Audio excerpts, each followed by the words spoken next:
really do. You're a 21-year-old punk fucking kid. Grandpa's given you everything all your fucking life. You've never had a car payment, a house payment. Everything you live in was given to you by Grandpa. You fucking don't know what it's like to work for a fucking living like I do, to bust my fucking ass and do what I do. And you know what, Sean? You fucked me, and that's the way you got it. But you know what? Your grandpa's money will run out someday, and you'll have to feast for yourself. Get a fucking job, you piece of shit. Welcome to Behind the Smoke Podcast, Barbecue War Stories. My name is Sean Walcha from Cali Comfort Barbecue, and we are recording live above the butcher shop for our year-end episode here in Valley Farm Market. And I'm with my man, Derek Marceau. What's going down? The temperature. The temperature, it's finally. Fucking cold. California stopped burning. California, cold weather of 50 degrees. We don't know what to do. Everyone's wearing long sleeves and jackets, and we're acting like it's fucking... I know. We should go hang out with our friends in Norway. They can show us what real cold is. Right? It's 50 degrees, and we're bundled up here. Yeah. Well, you went to school in Colorado. And I was in Kansas right next to it. So, I mean, it was some gnarly days, 18 below and wind chill. But yeah, now all of a sudden we get out here and get used to this weather, and now we just think it's freezing. Right. Well, we're really excited today. This is a business and marketing podcast. We're so fortunate that we're already at episode number 35. It's been quite a journey for Derek and I, and Corey, the producer. We're very fascinated with business. Obviously, we're very fascinated with marketing. We're fascinated with what's happening in 2018. In the hospitality industry, as well as what's happening in business in general. And today we get to bring on someone that I've known since high school. Actually, Tommy, my brother, it's one of his best friends. We became good friends because our love of basketball and playing pickup hoops. There's always the people that you hate to play against, and Grayson was one of those people, and I was also one of those people that people hated to play against. Because you'd foul all the time, probably. I always fouled out. Yeah. I was always good at fouling out. But yeah, never the most athletic on the court was me. I was always the scrappy one, and Grayson and we got along very well back then. But the CEO of Power Digital Marketing, Grayson Lafrenz, welcome to Behind the Smoke, my man. Yeah, good to be here, guys. Really appreciate you having me on, and big fan of the podcast. Listened to several of the episodes, and so fun to be here with you and talk business. Well, we appreciate you tuning into those episodes for sure. Absolutely. I'm actually just really excited to fucking learn today. Yeah. I mean, I'm so naive to all this digital marketing, and I'm just getting my foot wet, and really excited to hear the journeys and know what goes on behind the scenes, because like I said, I'm a very nuts and bolts kind of guy, and we'll get down there and cut up a salmon or fillet out a fish or do whatever I need to do. And learning this side, it's been pretty exciting for me. Well, that's one of the coolest things, at least for me, is watching Derek and myself grow with this podcast. It's forced us outside of our comfort zone to interview people that are, not just in the barbecue industry, not just in the restaurant industry, not just in the butcher shop, people that are doing other things, like the Ernie Hans, the Scott Heaths, the Scott Kaplans, and people like you, somebody that I know, and somebody that, really you're on the forefront of what is a hot button topic for 2018 and moving forward, digital marketing. Let's dig into it. Let's talk a little bit about your path, I guess, from graduating from U of A and then getting to where you are today. Yeah, for sure. So, speaking of the weather, you guys are cold. This room that we're in is freezing. And both these guys, like I a think, true San Diegan. Yeah, a San Diegan that then went to college at the University of Arizona. And these guys have a couple pounds on me. I'm skinny, tall guy. So if they're cold, you can imagine how I feel. But as Sean said, my path, I grew up in San Diego, went to La Jolla High School. Knew Sean and his brothers from the La Jolla Rec Center basketball courts and playing tons of sports together. And then from there, I went to college at University of Arizona. No partying went on there, I'm sure. No, I went there strictly for the academics.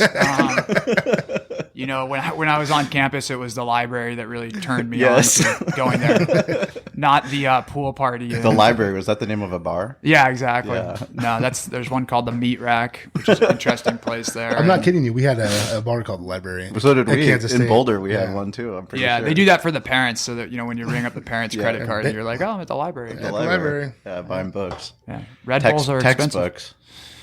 So went to school out there, and actually started, I didn't study business. So most business people study business. I did not.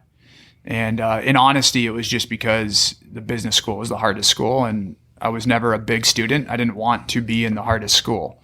So I actually started in communications just because I had heard it was pretty easy, and I figured, hey, I can communicate. I know how to do this. And on my first course, as I got into my major, my good friend Mark Rios wasn't the best student. I let him take a look at my paper, and he ended up kind of plagiarizing my paper. And in the first course, like the professor for that course was one of the main guys in the communications program. He called us in and basically was like, he gave Mark an F, so he was immediately going to leave communications. He gave me a C, but he's like, I got my eyes on you. And I was like, you know what? This is not the right first impression. I need to switch it up. Yeah. I don't like communications anyways. So then I ended up doing a major called regional development. And I did that honestly because this is bad and I'm not recommending this to anybody, but it was just the easiest major at school. But it was kind of like a cross between real estate and, land development of all things.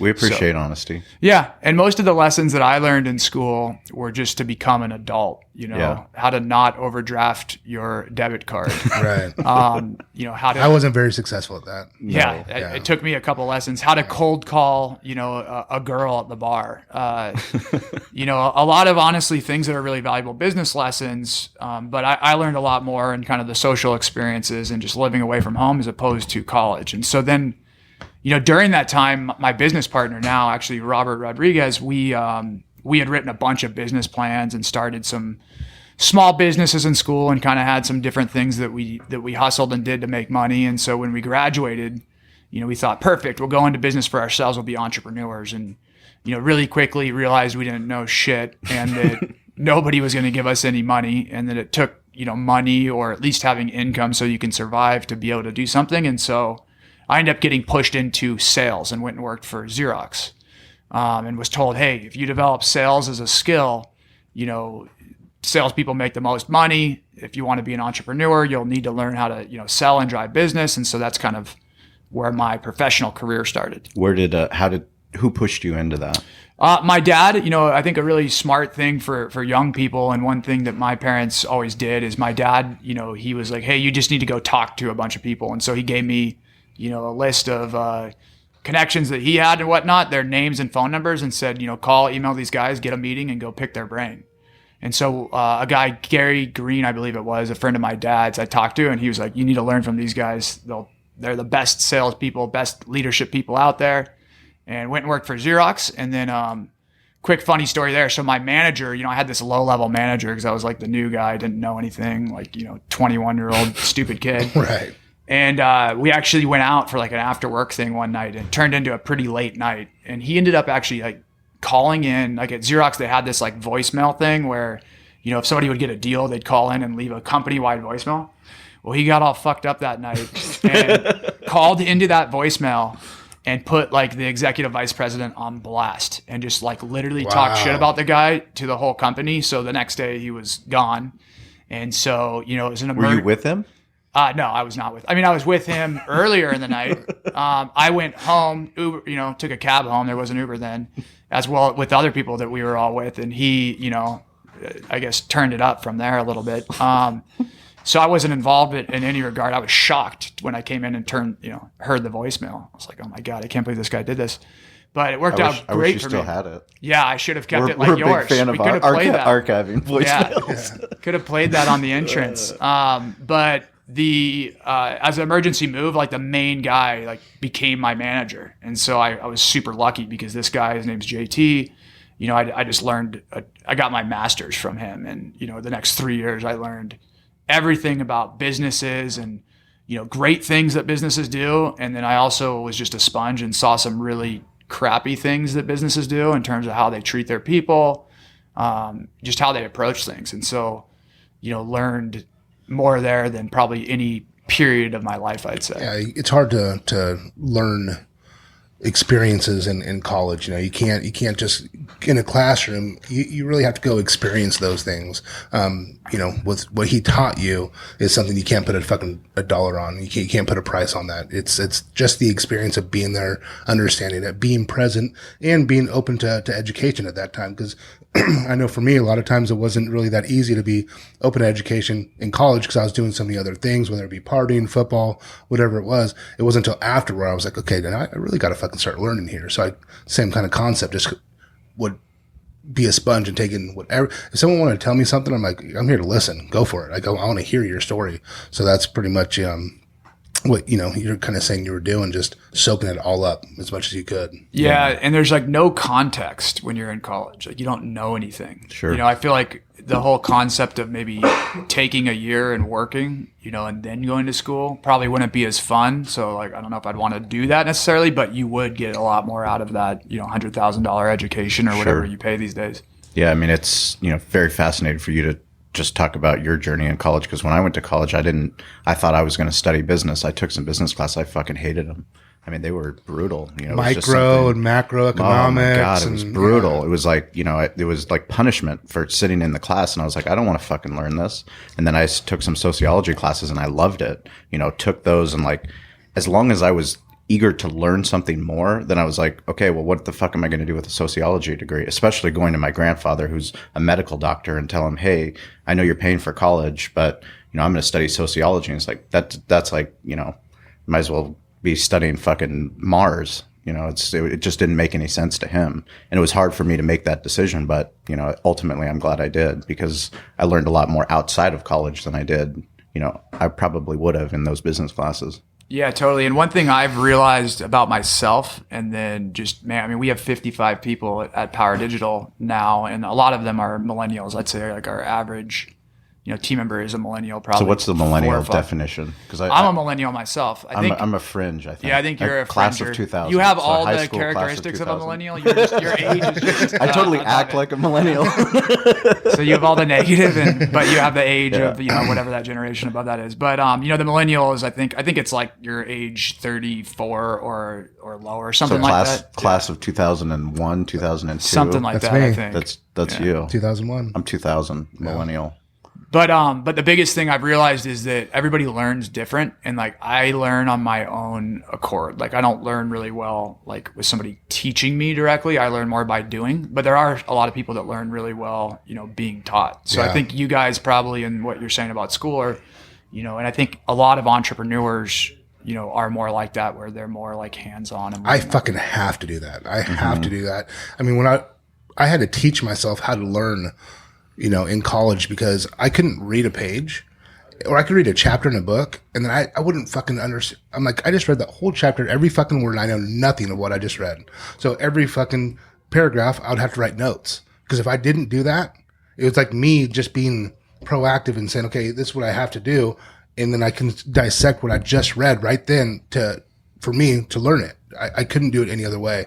It's hard, and you have to fucking be very, very self-aware of how you do those things. And it kind of sucks because, you know, I have ADD, and it's hard for me to like just sit still and like read something and do it all. So I had to just really focus on how to do it. And it was tough, man. It's real tough, but I'm a very, very hands-on. If you give me something, let's do it. I'll do it once and I pretty much got it, you know? So everyone's different though. Yeah. I mean, we talk about that too. Just, you know, the correlation between athletics as well as business. I mean, you know, a lot of what we learn growing up playing sports, you learn it when you do it. You know, you learn it when you fucking fall on your ass, and you're supposed to box somebody out to get a rebound, and instead you don't box them out, and then somebody comes in, knocks your ass over. You learn by doing it. And I'm sure, you know, Derek, that was pretty applicable to you growing up, you know, playing football and all the sports that you played. Yeah. I mean, it took me a while to really understand the scheme of football, to be honest. It was more like, that guy has the football,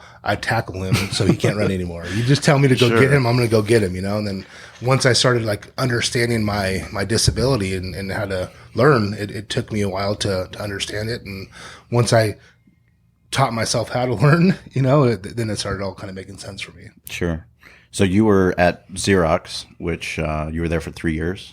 Yeah, so I spent 3 years there, and it was, I mean, a great 3 years. Loved it. I mean, they're a sales organization through and through, and I was their top salesperson. How did you become fun. the top salesperson? I mean, early on, again, just it was like a heat-seeking missile. Just outworked everybody, and had no fear of rejection. So it's a numbers game, with sales, and you get rejected a lot more than you get good news, and so. We'll talk about a little bit about the old way of sales. Like if you were now knowing what you know now, going back to, cold calling and all these things that we used to do in sales to what you guys do now as an agency. Yeah, totally. I was just meeting with somebody about this and kind of showing them the new way of sales. And I think the biggest difference, so I'm 32 now, and back then, so this was like 10 years ago, right? Mm-hmm. Forever ago.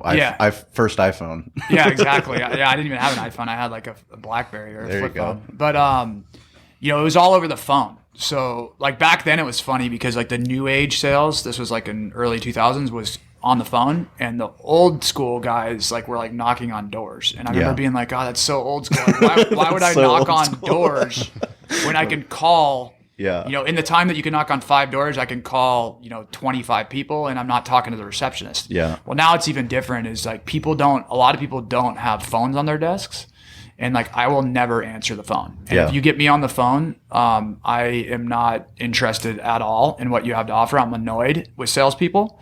So now what works is kind of content marketing. So, what we're doing on this podcast right now. There's tons of formats of it, but providing good information out there and letting people digest that and building credibility and then having them come to you. But the more outbound method now is more email marketing and prospecting. Mm-hmm. And I get it all the time. I'll get emails from people and I'm like, they have a really good catchy headline. They hit on a problem that I have. I'll read it and I will forward that on to one of my team members. And then there's a good chance they're going to, evaluate that technology or what they're selling.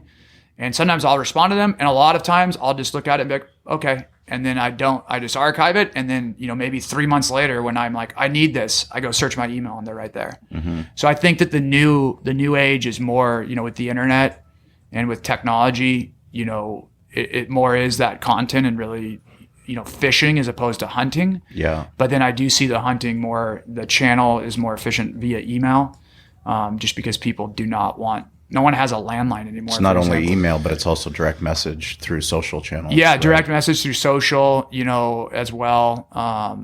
It's just changed drastically. And that's a little more personal too. I mean, for me, if someone calls at the store, I mean, I'm not trying to be a pretentious prick, but it's like, I'm fucking busy. I have so much shit to do, and it's almost disrespectful. You're calling me and just thinking that you're going to have so much time. It's crazy. No, you got to set up an appointment or whatever it is. I don't care right now. And you feel bad after, because I always fucking hang up on them, but it's like, they just don't get it. Do a little bit of due diligence on the company, talk to them, meet them, say, hey, can I have some time or whatever through the email.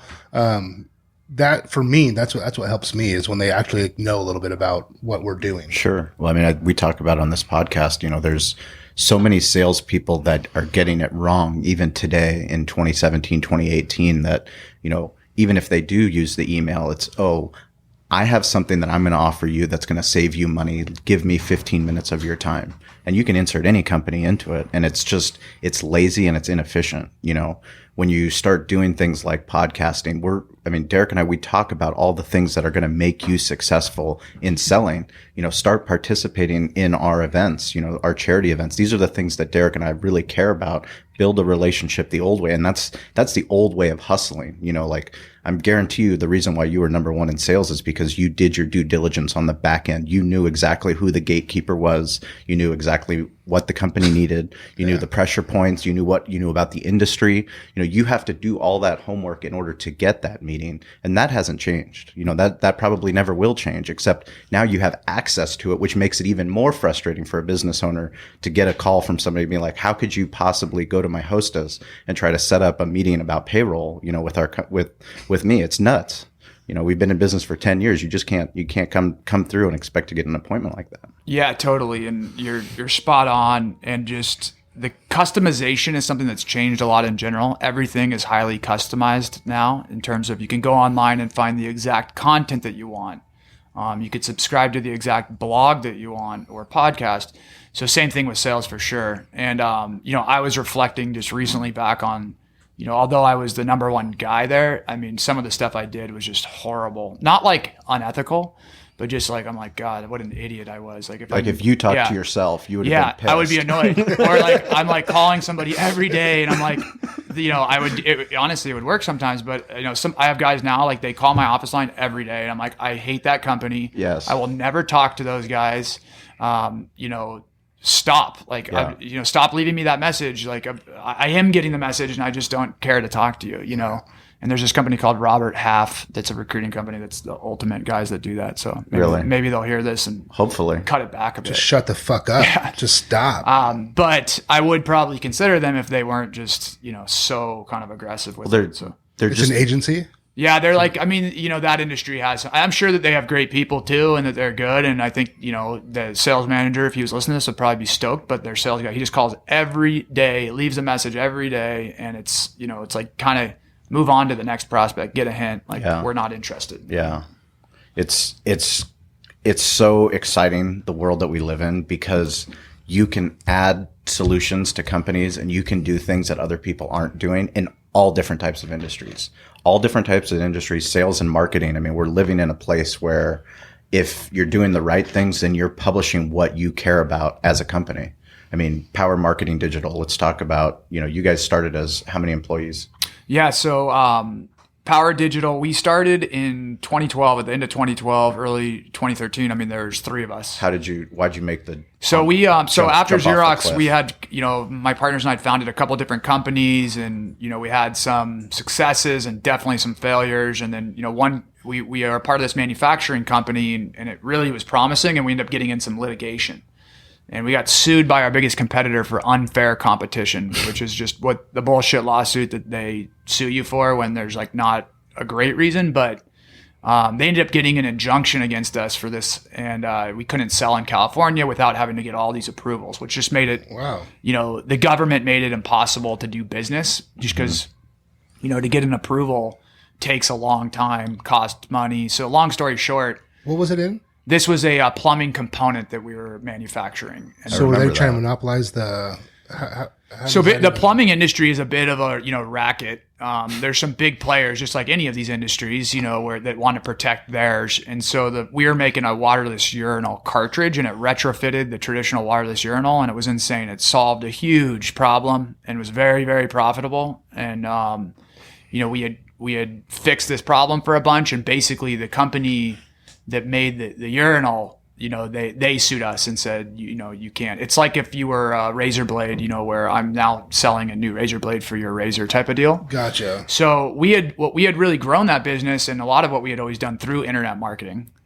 And so we had this injunction. And so that's when we started, a separate business and started doing internet marketing for some people we knew. And it was more on a very small scale, just like, hey, we didn't have like this grandiose plan.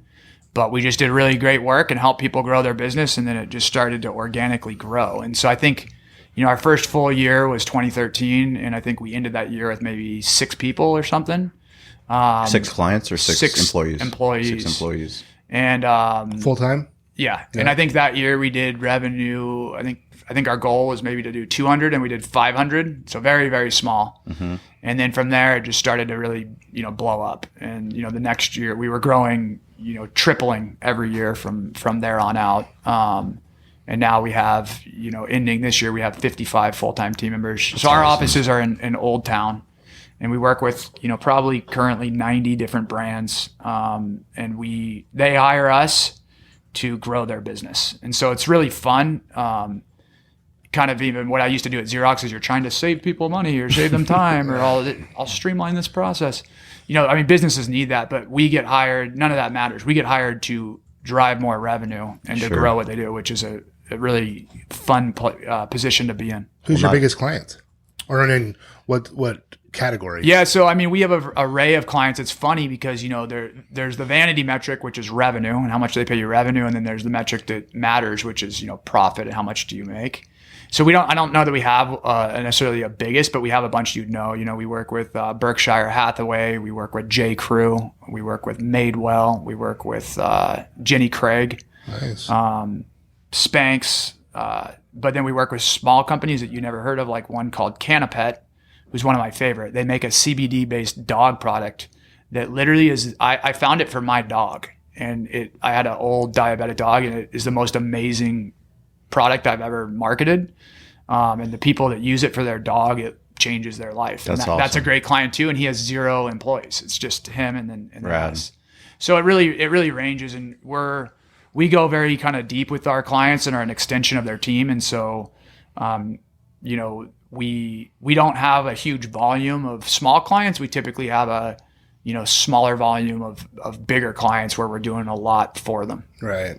So talk about the intersection, because you guys, on your website, you say you're not a small agency, you're not a large agency, you're the intersection. Yeah. So typically in our industry, there's either these really small, almost like basement dweller agencies where it's kind of like freelancers and they're remote, and there's some really good people to do that, but typically they lack a lot of the tools and they lack a lot of the data that is really needed to get really great results. And so there's those guys, and then there's these huge agencies, and they're like an aircraft carrier. So in our industry, you need to be able to turn on a dime and pivot. And so the really large agencies, like for them to try to change strategies or adjust, it's like they can't do it. And so we're really positioned where, we have really, really talented people that are, very deep experts in their channel, but we can move very quickly, and we can pivot, and we can, innovate, because we don't have these corporate, restrictions. I think a lot of people are starting to understand that and the importance of that. Sean and I talk about it a lot.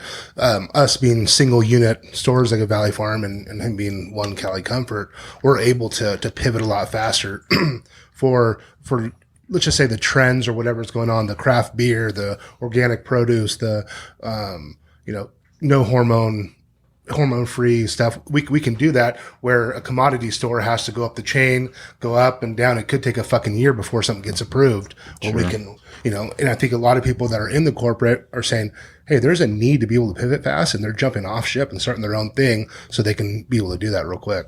Yeah, and the other thing that we're able to do, and that is a big part of our culture, is we give our team members a ton of autonomy to make decisions. So they're not afraid to make decisions. They're not afraid to make mistakes.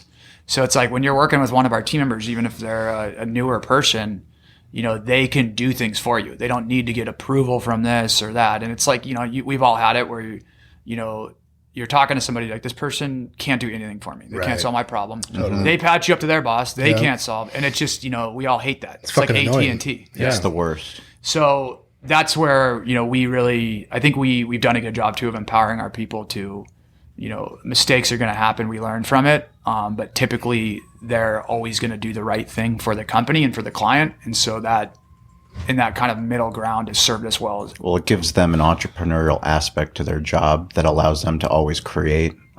Just for us as a restaurant, the ability we started in 2007, really 2008, and there were still yellow pages. That's how long ago this was. I mean, we're talking about the first iPhone. Like, it was a time where restaurants, in order to be a restaurant, you had to be in the local yellow pages. I mean, that's a fucking joke now, with all these different things that we have to market our restaurant, to let people know what's going on in Spring Valley as a butcher shop as well as a restaurant.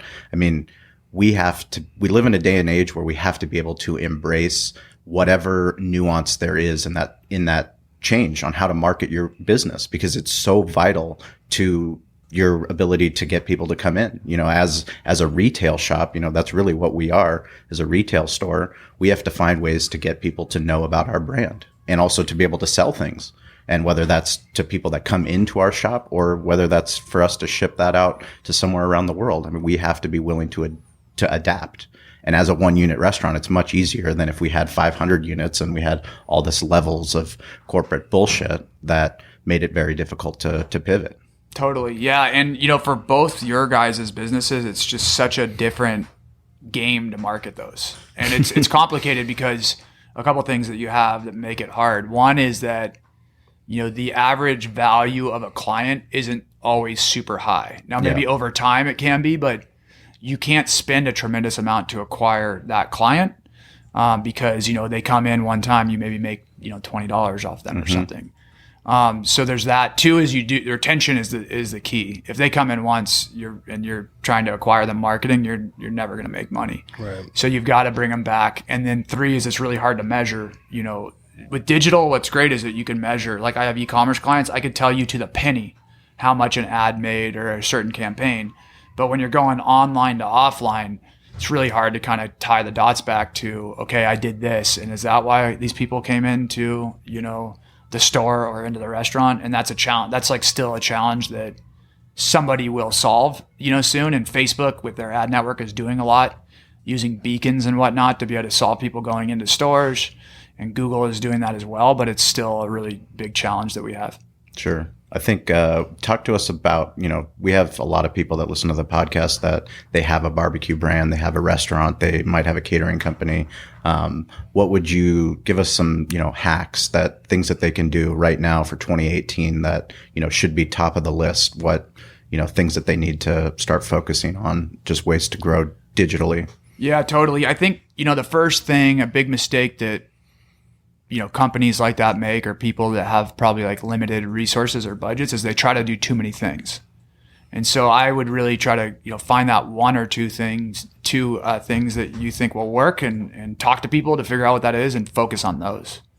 And then second is you have to stick with it. Like this podcast is an example. I'm sure the first couple episodes and maybe, you have a little traction probably because it's new, and then you dip down a bit and it's easy to be like, man, like we're not getting the traction we want. Well, if you stick with it, it'll start to build, but there is this inflection point that you have to get to. So you can't just market something for a month or for 2 months.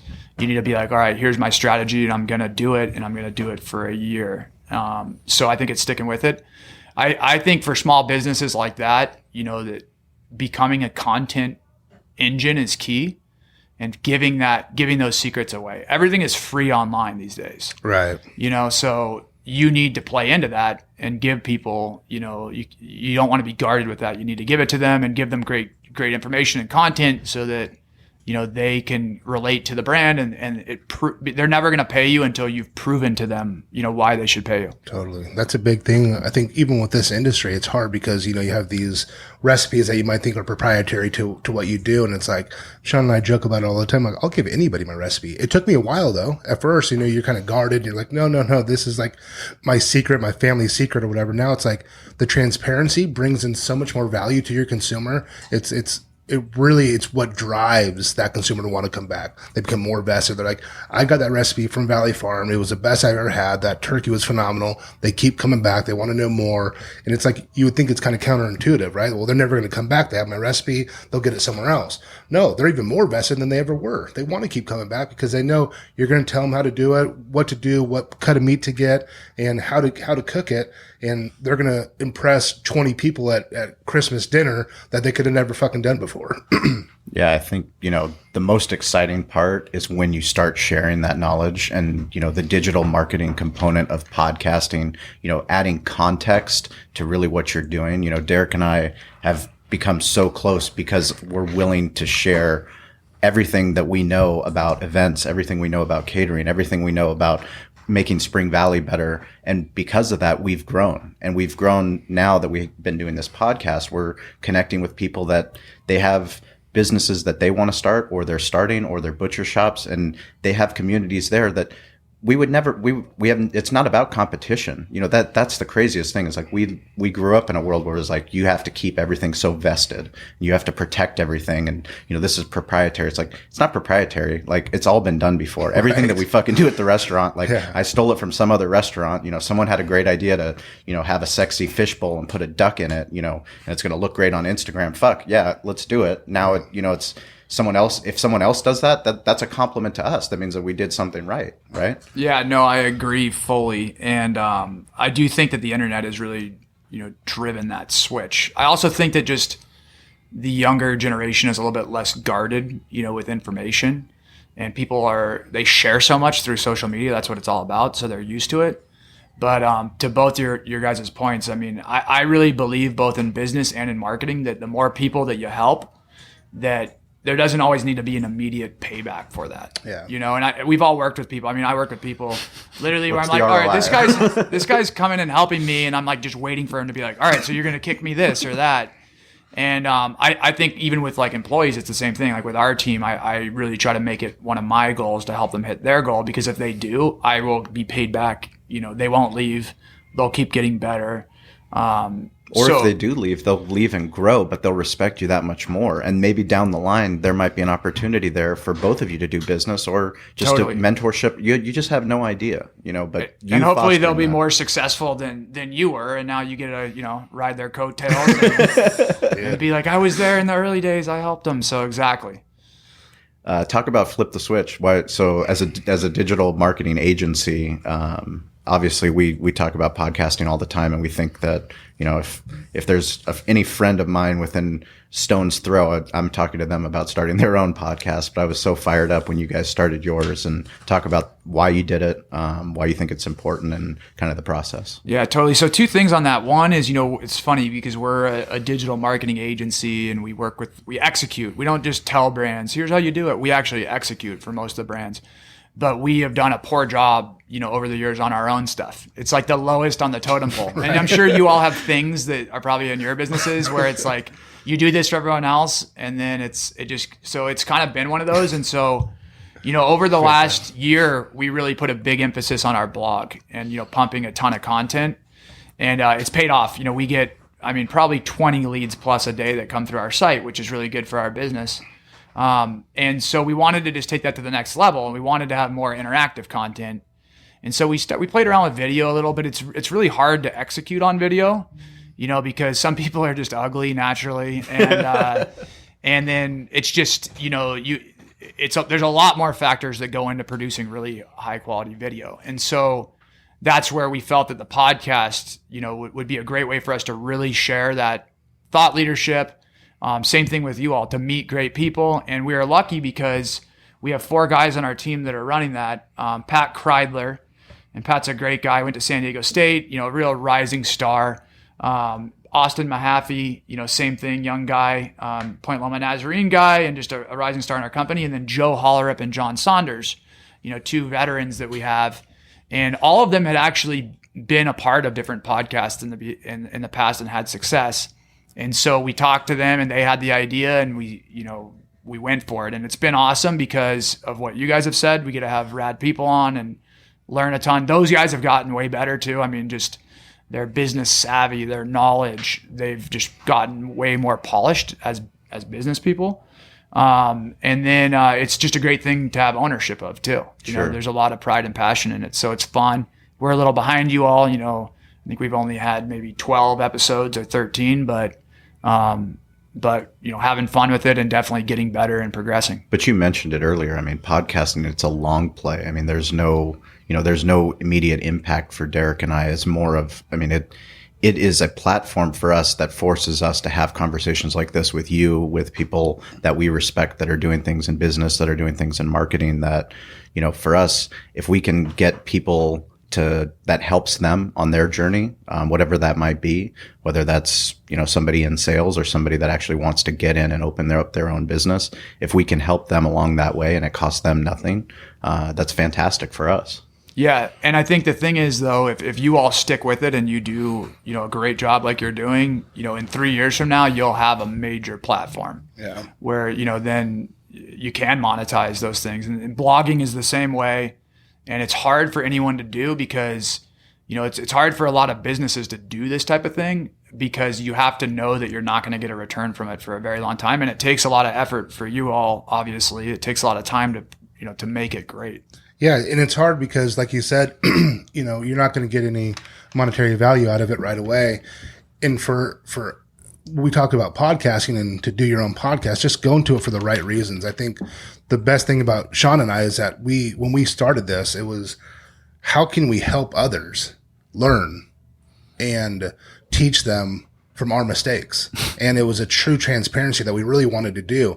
Now, if we're given a bigger platform, we can keep doing it, keep sharing our stories and, you know, talking to great people. That's just icing on the cake. And to be able to talk to people, learn, that's what excites us. So if you're really trying to do it just to try to get, you know, big sponsors, whatever it is. Oh, you're probably into for the wrong reasons, and it's probably not going to work out. You know, you're probably going to quit after a few months, and because, like you said, it is hard. Dude, we talk about it all the time. I don't have fucking time. I really don't. And it was like, we make the time to do this. We talk about it. We figure it out, and it's kind of like working out. Once I get done, I'm like, fuck yeah, thank God we did that. But it's like, fuck, it's hard to like just get there and do it sometimes, because this is the busiest time of my year. I mean, there's no joke about it. This is where I make all my money to float me for the next couple months. January and February suck. You know, it's just not busy. People are watching what they eat. They're not coming in getting big dollar steaks. They want to get fucking produce and a little bit of fish. And you know, it's not till about March and April where they start to fatten up again. We get them to come back in and eating whatever they want. But it's hard to take away the time, but it's so worth it. We learn so much. We learn about ourselves. We learn about other people, and it's exciting for those reasons, not for the monetary value. Yeah, I think, you know, one of the toughest things is people always want to monetize. Like, how do I monetize? How do I get a return? And, you know, so much digitally, you can measure those returns. You know, you can actually give people, you know, analytics based off of their Facebook ad or based off of the Instagram. You know, this is exactly how many people saw your Snapchat filter, you know, which is really cool. You know, it's really cool because if I put an ad in the Union Tribune, I have no fucking idea unless I put a coupon with it attached to that. How do I find out that person came in? Or if I buy a fucking billboard, you know, how am I going to know how many people came in because of that? Like, we are living in a day and age where you can actually get results, you know, and like, you guys are a results driven business. And what kind of challenges are you facing when because it's crazy because so many different industries are facing the same challenges and they don't know what the fuck to do. And like, that's the craziest part, the most exciting part, because I almost feel like we're in a gold rush era where there's so many opportunities for a small restaurant to be able to have an impact, you know, a butcher shop to be able to have an impact, you know, an agency that, yeah, you guys are San Diego Business, you know, Journal, fastest growing company of 2017. That's awesome. But like, imagine where you could go in 2018, 2019, 2020, when every single car on the road has Bluetooth technology where you can just play a podcast of whatever the fuck you want to listen to. I can go home and I'm sitting around and I can listen to exactly whatever I want to because the home's audio enabled. Talk about kind of the challenges and the excitement that you have going forward. Yeah, I think, you know, one misconception that people have with marketing, especially newer businesses, is they want to have marketing be what helps them become successful and get off the ground. Because that seems like glorious and that seems, you know, hard, but a lot easier than alternatives. And what I've always found, and I'm sure that you both have seen it, but in the early days of my business, and I'm sure, you know, Sean, same thing for you, you know, it wasn't really marketing that got that fire burning. It was you being out there hustling, or me being out there hustling, talking to people. And then once that little ember starts to burn and your company starts to get some success, you can pour marketing on top, and it's like the gasoline that makes it successful. Yeah. And so that, you know, is a really, really, you know, key consideration. And more so now than ever is that there's so many scammers on the internet too that are like, I can help your business market. Dude. You know, I'll show you how to get rich quick from your living room. I fucking hate those. And it's emails. all Do you BS. Want 15,000 new followers? Like, shut the fuck up. There is no silver bullet. And so, right. I mean, I tell people that all the time. I'm embrace like, the process, man. And what you want, like, it'll never happen. And anybody that's telling you it is full of shit. And if you're happy to just have somebody tell you what you want to hear and you want to work with them, then go for it. But you'll be disappointed in a couple months. So I agree, there's more opportunity than ever, but I still think it's really, you know, the fundamentals of hustling, being laser focused. And then once you have success, you know, one thing that I've been talking to our team about really remembering is, all right, we've had success now and there's a lot of meat on the bone for us. And we can get to a whole nother level and be in this really small percentage of elite companies, you know, regardless of industry, but we need to not take our eye off the ball. It's now you have money. It's easy to start spending it on stuff that doesn't matter. Distract yourself with fringe stuff that feels good. You know, you're like, yeah, you know, going to that lunch, I feel good about doing that with the person, but you know, does it generate revenue for the company? Does it drive profit?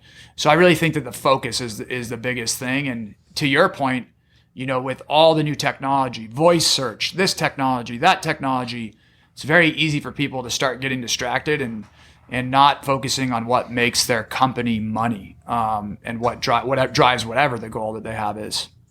Yeah, I'm actually excited you talked about that and hit on that. That's one of the things I talk about a lot and get excited about, but it's those true fundamentals. At the end of the day, if someone has a shit product, you can do whatever marketing you want. When the consumer comes in and tries it and it still tastes like a piece of shit, they're not going to come back, right? So you have to really focus on what drives the store. I always talk about what keeps Valley Farm going. And, I know for me personally, 2018 is going to be a big thing. I had a meeting with my managers last week and I said, we need to get back to the nuts and bolts. We need to get back to not trying to think too big, but how can we be more efficient? How can we drive this into 2018 and keep pushing, keep doing the right things and not trying to be too innovative and take away from those little things that everyone comes in here for? Because if we get away from that, the consumer is not going to have that feel. They're going to walk into Valley Farm and it's going to be a place where they don't feel comfortable. I want our nuts and bolts are we're a family owned store. People know us. We know their names. We talk to them all the time. We cannot get away from that. We need to be that every single day, no matter how big we get, whatever. We need to always be that person. We're talking to them, making sure they're feeling comfortable, creating an experience at Valley Farm, getting back to just the hospitality of it. And I think that's what's important. Then, like you said, that marketing on top, doing that right, then that just drives it even more. That's that fuel that, burns it even more. Yeah, and one thing that both of you have done, and you maybe don't fully realize it, I'm sure you probably do, but is with both of your brands, you've done a very good job of marketing where you're marketing 1 to 2 or 1 to 3 or 1 to 4. And if you're marketing 1 to 1, meaning I run a marketing initiative and I acquire one person, it is almost impossible to make that profitable regardless of what industry you're in. Now, you all do that where you'll market to 1, you'll get them to come in and they have such a great experience and they have such a connection with you that they want to go tell their friends, about that experience. And so you get that one person in, well, it really is 4 or 5. And that math works, that model works really well. And so to your point, I think focusing on the current customer base, especially once you've gotten kind of critical mass and you have a successful business, it's easy to get distracted and try to be like, how do we get new clients? And really the easiest thing is, all right, how do we grow our current customer base? How do we make them more passionate about what we offer to them so that they'll go do that work for me? Yeah.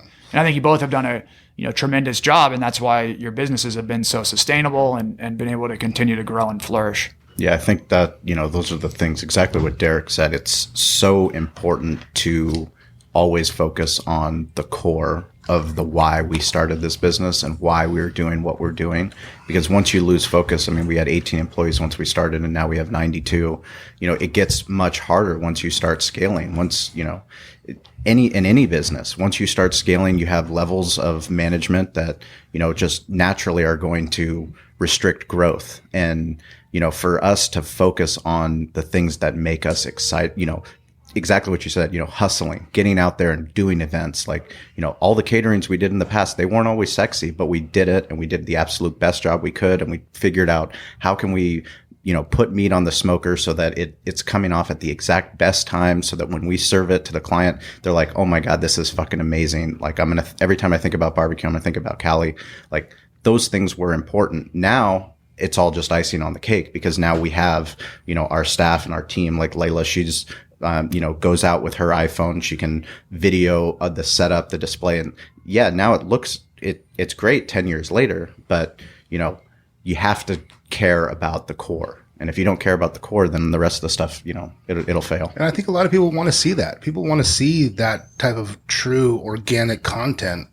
The failures, those things that we did that weren't probably all the sexy, beautiful pictures and be like, when we just talk about bullshit, we put it on Instagram. People want to see that stuff where they know we're just normal human beings trying to do the best we can. And we are who we are. It's not, I'm very comfortable in who I am. One of the coolest things about the podcast, because we've been so transparent, because we've talked about our failures and how smoking turkeys on Thanksgiving was probably one of the shittiest things that I've ever done.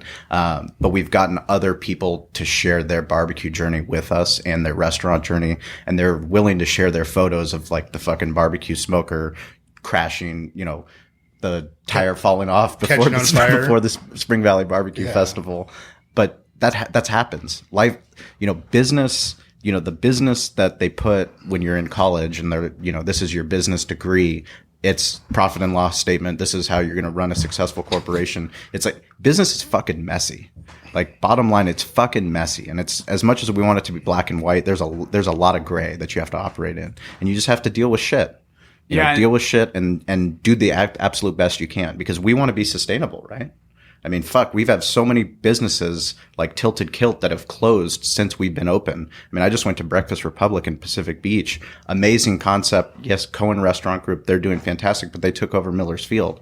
That stuff is alarming to me, because that means that, those businesses are no longer in business. And we're out here in Spring Valley on Troy Street. We are in business. Derek's family, third generation, 62 years in business. That's fucking exciting. But exactly what he said, when people come into the store, they need to feel like it's a family the same generational reason why they came in when they were kids, why they're bringing their kids in. That has to stay true to the core. I'm excited about it. I found a way to embrace that process in my mind to get myself back to really, sometimes the day-to-day stuff, it just isn't that sexy. And sometimes it's just a fucking grind, but I'm figuring out a way to get, and it's hard. I had to teach myself, how do you get yourself to be super motivated? Because guess what? I don't need to be motivated just for myself. I have to figure out a way to motivate all my employees. And that's a big thing. Like, they need to see that I'm doing it, that here's where we're going. I'm not looking at doing all these other things when I still have fucking walls outside that are brick that are falling apart. I need to fucking fix those. Yeah. I need to make sure that I'm taking care of this. So my employees see that I'm vested back in here, and they're going to be just as invested, and it works. It just works. And I hope that I can create that. I mean, we haven't lost it, but I just hope I can build on it even more this year. I'm excited for this year. Yeah. One of the things that I've always been really paranoid about as we've grown, and I've seen the mistake happen. So I've been lucky to where I've seen somebody else share the failure. And so I got to learn from their experience, and hopefully I can take that and not make that mistake, because they were generous enough to show me that. But as the company scales, as the leadership, they kind of climb up into the ivory tower and they lose touch with reality. And I've seen it on many levels. I've seen it with salespeople to become managers, and then they haven't been on a sales call in a year, and they're giving advice and they have no idea. And then I've seen it with, CEOs that are kind of like this wartime CEO early on, and they're in the trenches with their team, and they want to work on the business like all of us. It'd be nice to get out of it a little bit more and work on it more, but they'll go too far and they'll swing too far on that, and they lose it. And so I think, I totally agree with both your points, and keeping that, intact and not being above any task in your company. If you need to go do the dishes, one day, you do that. And I think it shows that, hey, I'm willing to do whatever it takes, and I'm not above you, and, we're all in it together. So I think that is a really, really key consideration as companies grow. Yeah, for sure. Talk about your mentorship program that you guys do. I mean, you employ a lot of millennials, which you proudly state, and you use that as actual something to promote, because millennials are an incredible workforce if you embrace the world that we live in. Yeah. And I mean, millennials are the future. So the young moms now that are spending a lot of money that a lot of brands want to market to, they're millennials. Yeah. My wife is a millennial. Yeah, you are. Remember? Yeah, she just ordered baby laundry detergent on Amazon, one click, and it came. But because she's like, I can't fucking go to the store. And if you're not marketing to millennials, you are going to have a problem, because your customer is going to get old, and some of them will pass away, or they will no longer have control of the wallet. So it's critical. So we kind of consider ourselves that millennial marketing agency. And especially in what we do, I mean, the younger team members know so much more than I know about the trends and what's going on. But what I've found, and I definitely know it's true for me, is with that group, they can be the biggest weapon, but you need to embrace them. And by embracing them is they want to grow. They do not want to feel like they're treading water. And so we've made a big focus to put programs in place for them to grow. And a couple of easy examples. One super easy one is we did a book club. So, we meet up at 7 a.m., we read a book together, and just talk about it. And, we all learn together, we grow, the team comes out fired up, and they get into the office at 7 a.m. and are working by 8, which never happens. They're usually in the night. So that's an easy one. But the one that you're referring to. Is that Monday through Friday? No, it was just one. We'll do it quarterly, kind of on and off. We just finished a book. We were doing it like Tuesday mornings. Mm-hmm. But the Power Pairs Mentorship Program is the one that you're referring to. We actually got a bunch of good press about it too. So after we did it, we published and let people follow along, and we got a lot of great press about it. But basically, I was sitting on the couch this time last year. It was over winter break. And I was like, all right, we need a really good program to help our team members get better. And we have, leaders in our company that need to become better mentors. And we have young people in our company that, they just need bigger support. And I was like, we're really busy right now. I don't have a ton of time personally.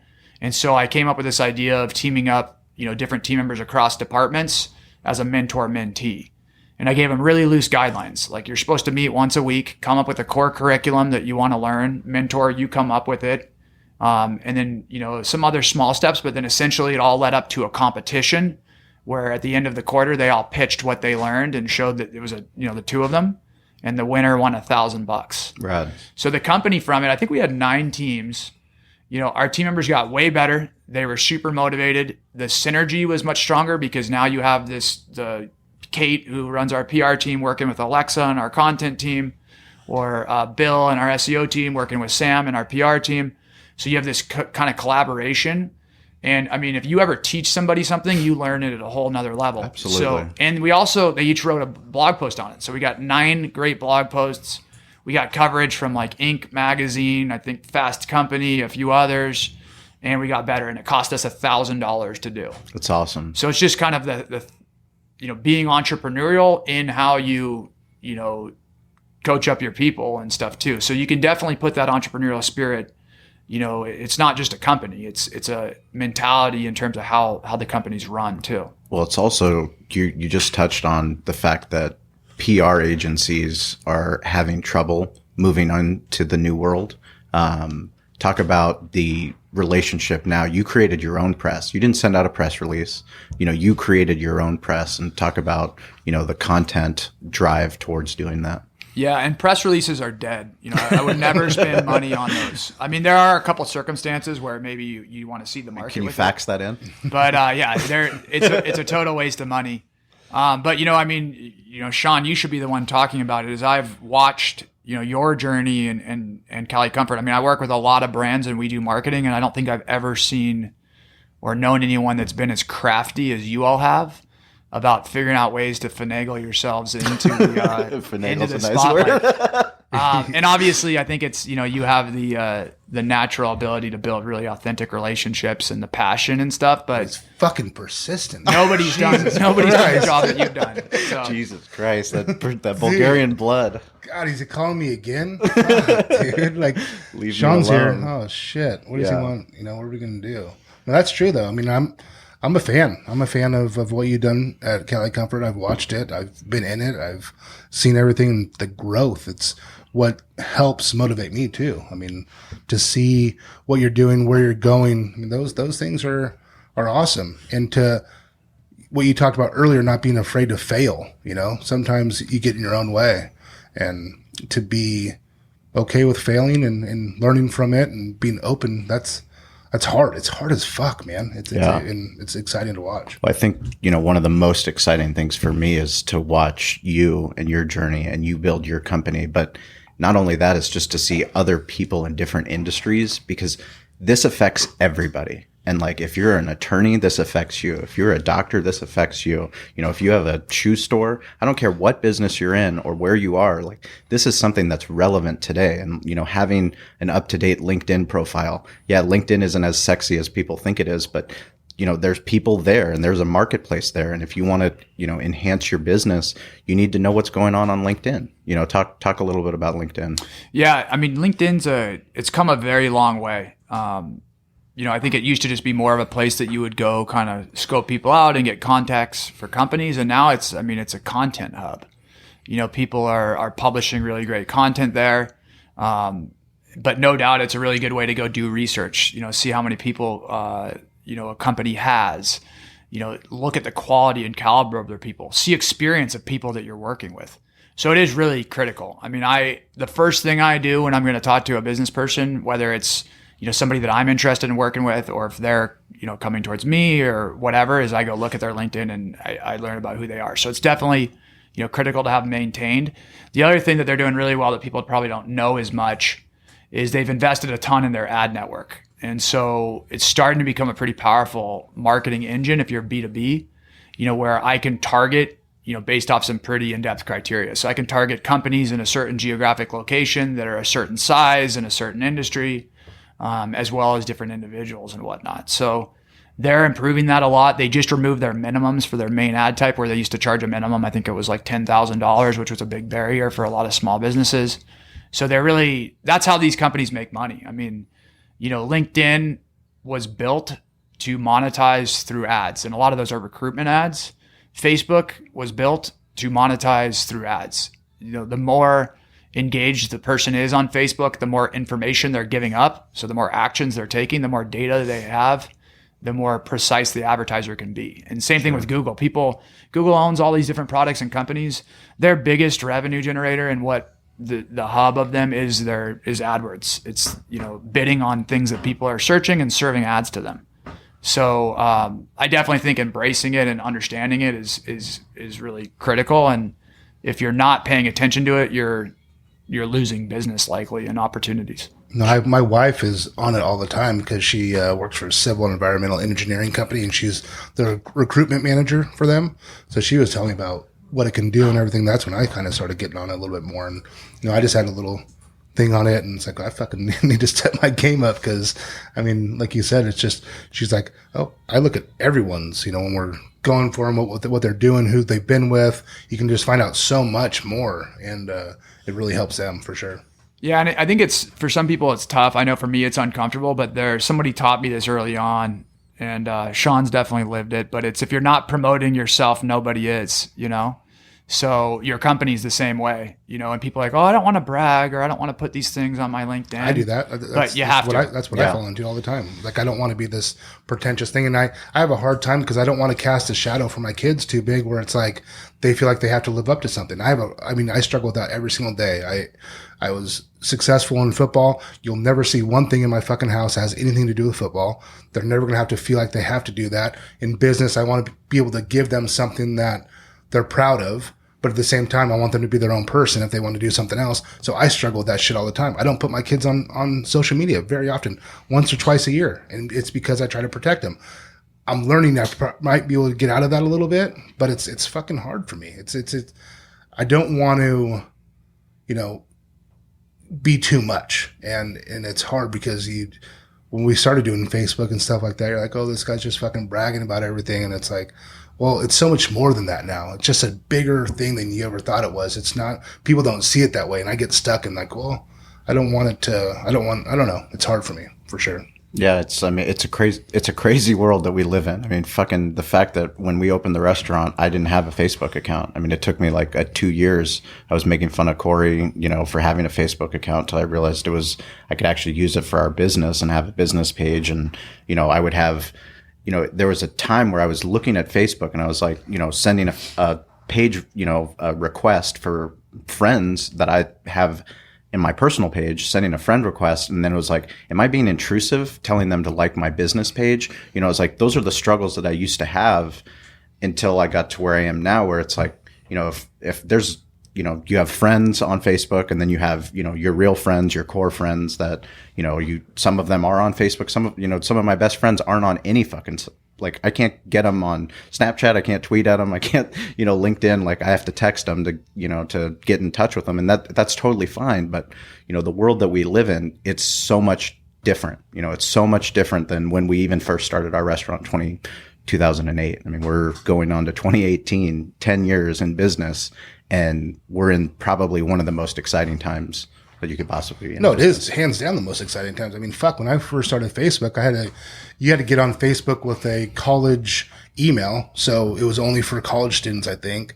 And from where it went from there to what it is now, it's just completely different. So I'm stuck in the old times, I think. I got to get out of it. Well, get out of my own way. But you have, and you've embraced it, and you've seen the long-term ROI that it can have because of awareness. No, absolutely. It's not even somebody that's actually coming through the doors, but it's like, holy shit, there's a butcher shop in Spring Valley that, has this amazing poke and like that has fresh fish, and like all this stuff is all just on the back end of, that brand awareness, which is incredible. My family in Bulgaria, they watched the barbecue championship in Del Mar on Facebook. All the videos that we put, they felt like they were at the fucking contest. Yeah. And that's all the way in Bulgaria on the other side of the world. Or you're giving them value. You're giving them value that they can be a part of it even though they can't be here. So So yeah, I mean, the Flip the Switch podcast, I love. I mean, I commend you for, taking the lead on that, and also to let your team do their thing. It's tough as the CEO to always want to be involved in every step of the process, but those guys are doing a kick-ass job, and I highly recommend anybody to, subscribe to that podcast, because you guys are giving information on what is current, what is relevant in, this great format that is short, but it's also engaging, and you have different perspectives, which is cool. Yeah, I appreciate that. And I've done absolutely nothing for that podcast. I mean, I've just supported them, and I had the pleasure. I got invited on once to be a guest, trying to get my second invite, but it's all the guys. But it's cool. And I think what's neat is, as you all have too, is, one of the things I actually feel blessed is I'm a part of a group called the Entrepreneur Organization in San Diego, and it's given me a ton of opportunities, and I've learned a ton from it. But we've had a lot of awesome guests that have come from that. Like, we had a guy that was on yesterday. His name's Mark Devine. I don't know if you guys have heard of him. He's the founder of Seal Fit, Unbeatable Mind, best-selling author. He's written quite a few books, but he's an ex-Navy SEAL. And so just having him come on, and I mean, the following that he has is incredible, and kind of, it's really special for us and for, the guys, our hosts, who are, probably 24 to 26-year-olds to get to talk to a guy like him and just learn, and it's motivating. So it's been fun, and definitely appreciate that. And yeah, I would love people to listen to Flip the Switch. We cover a lot of stuff on cryptocurrency, tons on Amazon and technology and just trends in business. And we definitely get a good diversity of guests from real estate investors to internet marketers, to Navy SEALs, hopefully to some hospitality guys, sometime soon, if we can get you guys to come on. But it's good diversity and a lot of good perspective. Yeah, no, it's definitely exciting, and the fact that you as a CEO is on Twitter, I appreciate that. You know how much we care about Twitter, just from a communication standpoint. I mean, the fact that all the media is on Twitter, and when people are trying to get publicity for an event that they're doing, or the business that they're running, or a cause that they're trying to raise money for, if you're on Twitter, chances are you can find out directly who should be covering that event. Yeah, and it surprises me that more people don't use it as individuals too, because, for me, it's where I go for my news. Like, the last couple of days, I've been typing in Padres and just looking at the trending news again and again and again to see what, who they're going to sign. You're going to get much more recent news there than from the Union Tribune or any outlet. So it surprises me that even people that maybe aren't comfortable tweeting or don't want to do that they're not just being using it as a search engine. Exactly. Yeah, absolutely. And I mean, I know me personally, when I started my own personal Twitter account, it was much easier to tweet in the first person voice than it is for as Cali Comfort. And I don't know why that was, but that just for me worked out that way. And that's why I appreciate that you're on there. And Derek, I just noticed. Is that yours? Yeah, I've got animated emojis. You did it, dude. I did it. I like it. Derek, he's been sending me all these animated emojis, and I realized I just couldn't keep getting them from him, and this envy. No, I know. iPhone X. It's 10 years. My son was born on June 29th, so that was the 10-year anniversary of the first iPhone release. Nuts. Time flies. He's going to live in 10 years from now. It's going to look a lot different. Yeah, I can't imagine what he'll be carrying. It'll probably be, it won't fit in your pocket. It'll be huge the way that things are going. Yeah, I know. Who knows? It'll probably be in his arm, embedded. That's what's exciting. I mean, we have no idea. We just don't fucking know where it's going to go. And I mean, just, I guess, enjoy the ride, right? Yeah. Just go with it, and don't get in your own way. So you guys do assessments for businesses as well? Yeah. So our process is very custom. So typically, we'll have a business that comes to us and wants help, growing. And so we'll just have an initial conversation with them, and, what are your goals? What are you currently doing? What's working? What's not working? How much money do you make on a typical deal? What price would you be willing to pay to acquire a new customer? All these types of questions, right? And then we get a real good feel for their goal, their budgets, and we could typically pretty quickly tell if it's realistic and if we can help them. And if it is, and they're serious, then we'll do what we call like an audit or an assessment, where we'll get into their analytics account. We'll look at their numbers and what they're currently getting, what's their current conversion rates, and we'll turn over all the stones and we'll show them kind of the good, the bad, the ugly. So, hey, here's what you're doing really well that you should keep doing and that we could help you capitalize on more. Here's a missed opportunity that your competition is, taking advantage of that we should be leveraging or protecting. And then, hey, here's something that you're doing terribly that we can fix. And we'll kind of model out those numbers. And then based on that conversation, if there's alignment and, they believe in the vision that we have and whatnot, then we put together like a custom marketing plan for them. And typically our marketing plans are, a 6 to 12 month plan. And then, begin to execute and measure and kind of iterate and measure the results and go from there. I think one of the things you've talked about is it's a long-term plan, though. It's like you're not investing all this time to learn, because essentially it's a partnership. I mean, it's Derek and I, we talk about it with, a lot of the guests that we have on Harvest Meats, US Foods. It doesn't matter what business it is, like this is a long-term play. Like we're not planning on going anywhere. And if we're going to invest this much time, like, we're going to be a brand ambassador for whoever we're in business with, just as much as they need to be for us. Otherwise we won't be in business. And that's one of the biggest challenges that we have is that people think internet marketing, they're like, oh, we should have results and be making money in 3 months. And it's like, no, like why would, if I could make you that type of money in 3 months for internet marketing, why would I work with you? I'll just start what you're doing. And, it's very hard to do. Instant gratification. Yeah. That's what we run into all the time is people want it right now. And what do you mean you can't get me 15,000 new customers in a month? The bummer is that there's a lot of people out there that will just tell them what they want to hear. Sure. And that's in every industry. And then but that's good for you because you're thinking about your longevity of your business. You're like, look, I'm not going to fucking lie to this guy because I'm not going to be around. If I just lie to everyone, get them and can't fucking perform, I got to be honest. Here's what's going to happen. We got 6 months to a year to get you some growth. And if it's fucking not working, it's not working. But I'm not going to promise you that I'm going to do it in a month or 2 months. It's just not going to work. Totally. And I'm sure you guys, you work in a relationship where either side isn't happy. It's just not fun. Right. Like I don't care how much money you're making. It's not fun. Right. I'd rather, the sincerity and the honesty piece is just really the key to sustainability. Well, not only that, but that sincerity piece becomes a blog post where you're actually just telling the secrets of how it is. And then somebody's going to come in after a bad experience at 6 different agencies and be like, fuck, I'm tired of it. Now I'm searching, Google searching, I'm voice searching, and I found a blog post where you guys are just telling me all the actual transparent shit that how it goes down. Yep.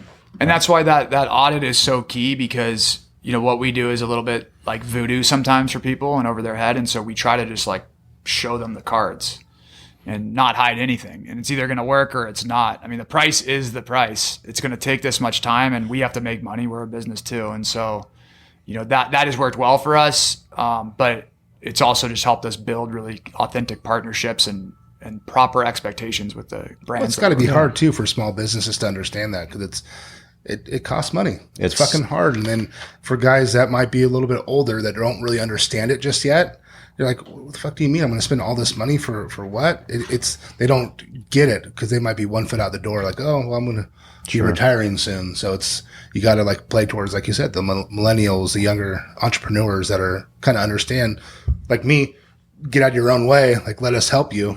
That's probably your target people, I'd imagine. Yeah. Well, Grayson, we appreciate you taking the time. I know you're busy as fuck trying to close out 2017 and trying to get launched for 2018.